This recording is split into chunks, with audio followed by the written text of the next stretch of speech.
Yo, what's up mga bossing? Capstock here. Maglilinis na naman po tayo ngayon at maghuhulma ng isang cup mga boss. Itong LV na cup na to, ayan, nakita nyo, madumi mga bossing at wala sa hulma.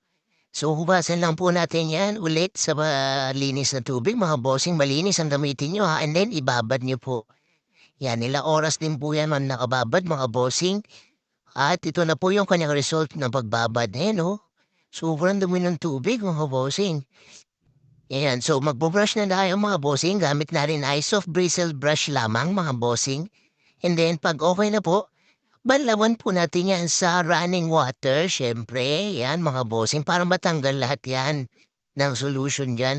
And then ayan, huhulmahin na natin mga bossing. Ito po yung aking gamit na steamer.